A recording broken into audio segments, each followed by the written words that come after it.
Chinga. We are going to be developing a communique.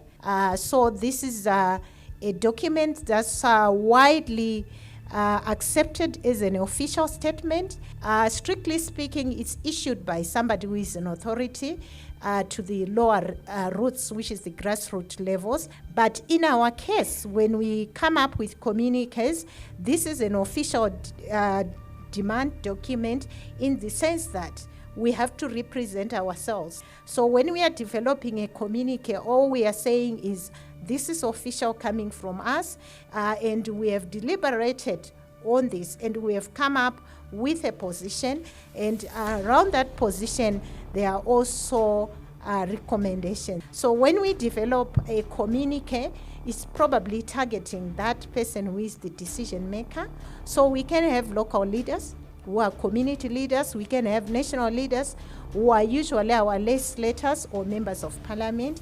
We can have regional change makers, which are regional bodies. For instance, we have the SADC, we have COMESA, we have we also have even the African Union.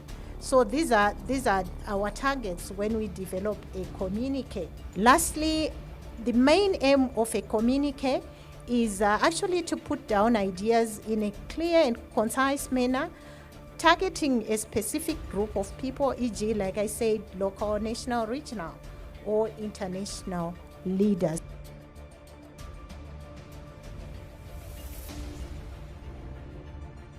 Good morning, everyone. I'm from Eswatini. I'll be presenting on the Southern Africa issues that we discussed about. So firstly, we were asking for the call for GBV to be declared as a national emergency in African countries. We also call for the government to provide healthcare products and make them accessible to everyone. We need the government or governments of these African countries to provide free access to sanitary pads.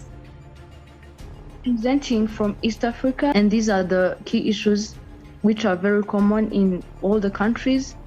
We had the issue of lack of information and awareness.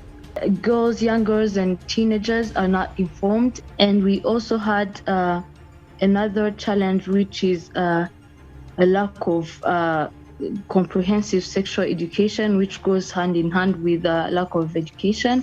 And then we also had genital mutilation and early marriages or forced marriages in countries like Kenya and Tanzania. I am originating representing for West Africa. We should have a free and fair health facility for SRHR, that we will have our own PS adult referral facility. All of the West African countries, we are saying that the leaders should declare rape as a national emergency, not just declaring it, but implementing it. We say that birth control, being a contraceptive, family planning, and whatsoever should be provided for girls in West Africa.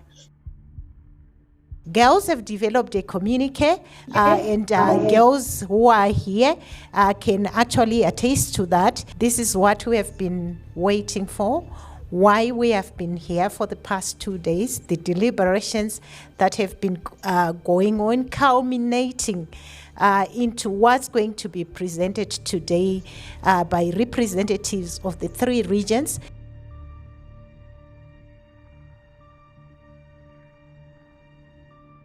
The conference resolved to share this communique with national, regional, and international decision makers.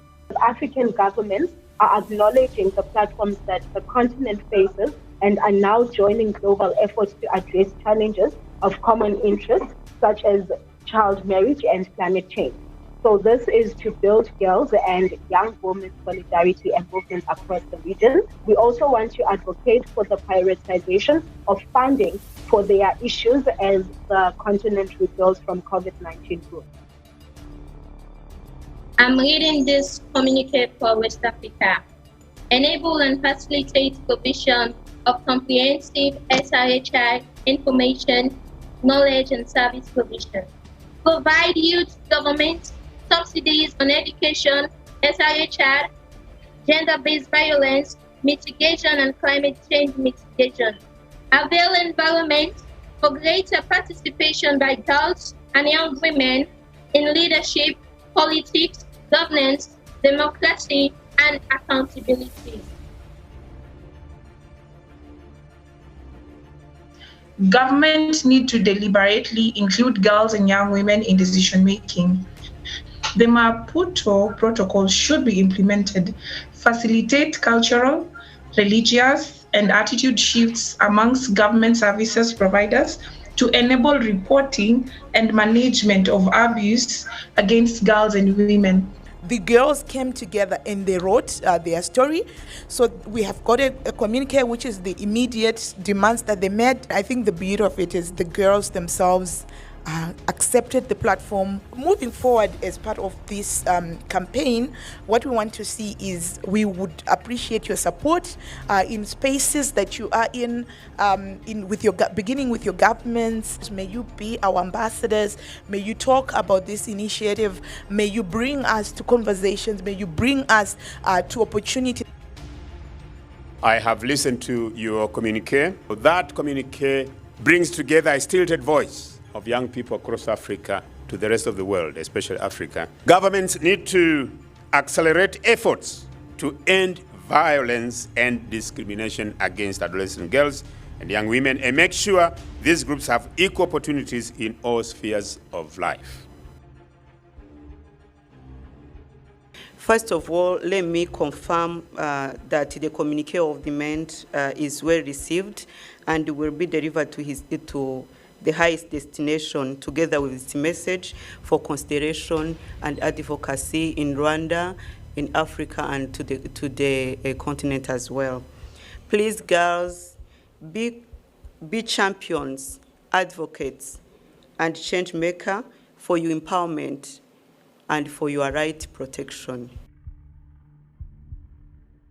I'm delighted that this conference has brought together 225 girls from 15 countries across Africa and given you a platform to share experiences, to identify challenges, and to map those priorities into the communique of demands to your respective governments. Us, the leaders, we hear you. We care, we hear your concerns, and I look forward to exploring ways to move together on them together.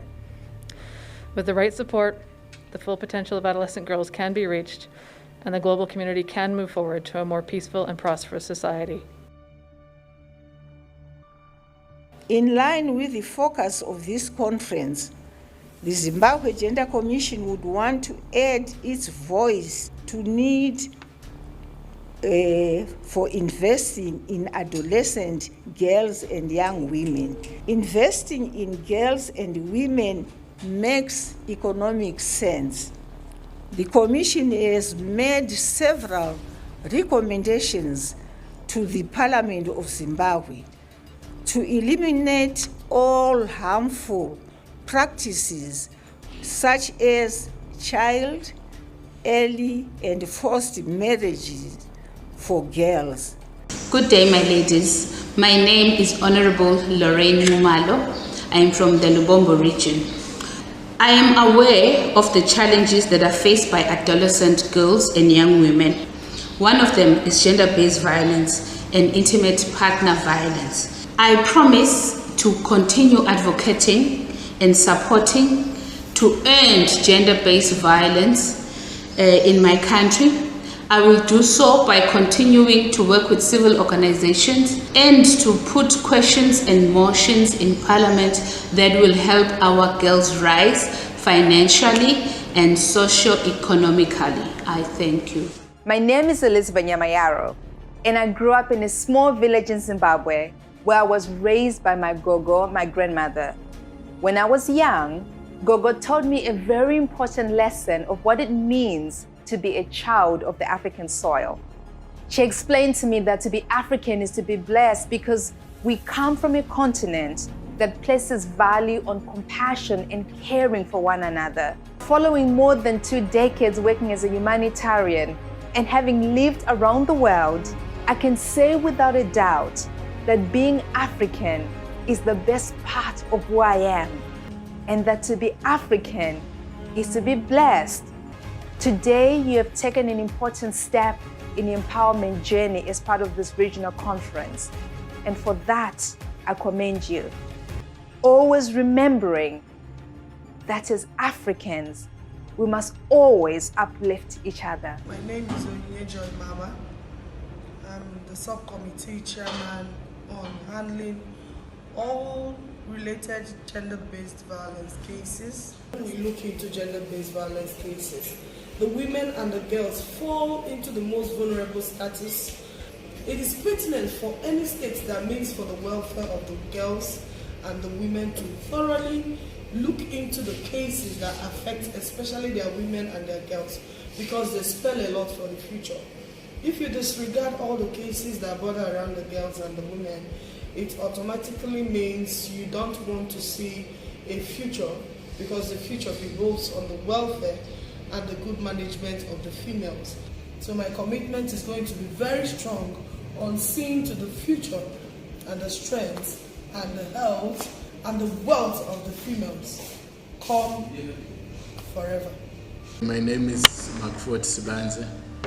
I'm a member of Parliament for Manzini North, and I want to make sure that issues around girl-child, issues around adolescents, issues around youth are given the priority that they deserve. Well, I want to talk just very briefly about education. And I was reading an article by Martha Nussbaum, a philosopher at Oxford University. And she said, we educate people for 3 reasons. Number 1, we educate them to give them the skills they're going to need to be productive, to be able to support themselves, be able to support their families, be able to support their communities and those who are unfortunate in their communities. The second reason we need to educate people is because people are citizens. And citizens need to be informed, and they need to have the skill to be active citizens. But there's a third reason she says too often gets forgotten. And that is, we need to stimulate people's creativity. So go do your thing. Educate everybody, especially educate girls.